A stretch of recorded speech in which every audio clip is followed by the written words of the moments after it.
Samantala, inalerto na ng Department of Interior and Local Government ang mga lokal na pamahalaan para pagandaan ng mabuti ang papalapit na malakas na bagyo.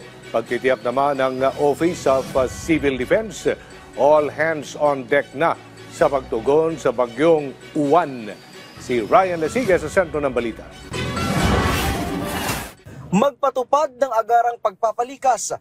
Ito ang pakiusap ng Department of the Interior and Local Government o DILG sa mga LGU na nasa high risk ang komunidad kasabay sa inaasahang pagtama ng bagyong Fungwong o Uwan.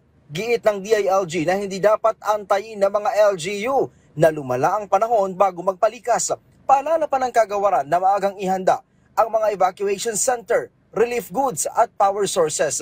Pinasisiguro din ang patuloy na koordinasyon ng LGUs at RDRRMC para sa real-time information.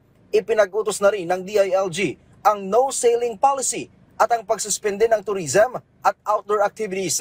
Ang Philippine Coast Guard naman naka-alerto na kasunod ng inasahang pagtama ng bagyong Uwan. Ito'y kahit pa tuloy pa ang kanilang isinasagawang search and rescue operations at clearing operations sa mga lugar na pinadapa naman ng bagyong Tino. Sa pagpasok po ng bagyong Uwan, we are in constant reminder po sa ating mga kababayan, lalo na po sa mga coastal areas, yung may mga maliliit na sasakyang pandagat, na talagang iwasan po muna ang umalis sa kanilang mga tahanan. Sa ngayon ay naka-full alert pa rin ang PCG bilang paghanda sa panibagong bagyo, lalo pat ayon sa Pag-asa, inaasahang aabot sa super typhoon ang sama ng panahon. Yung ating po mga tauhan, particularly sa area po ng Northwestern Luzon, Northeastern Luzon, and Central Luzon ay naka-preposition na po ang ating mga deployable response group kasama po yung ating floating assets. Ang lokal na pamahalaan naman ng Cagayan, ipinag-utos na paigtingin ang kahandaan para sa paparating na bagyo. Sa isinagawang Pre-Disaster Risk Assessment o PIDRA meeting,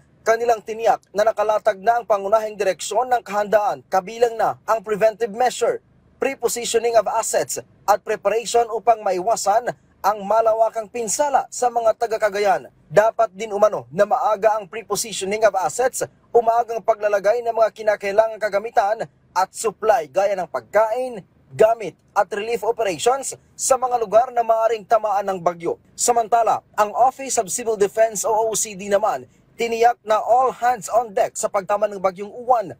Kasabay nito, ang ginagawang pag-alalay naman sa mga sinalanta ng bagyong Tino. Let's be on alert, pero kalmado lang po tayo, no? Let's just prepare for this incoming typhoon. So makinig po tayo sa ating mga authorities, kumuha po tayo ng mga tamang informasyon, and let's continue to monitor, and samahan na rin natin ang dasal. Sa lawak ng bagyo, naabot sa mahigit 1,000 km radius, inaasahang sasakupin nito ang buong Luzon. Ryan Lesiga para sa Pambansang TV sa Bagong Pilipinas.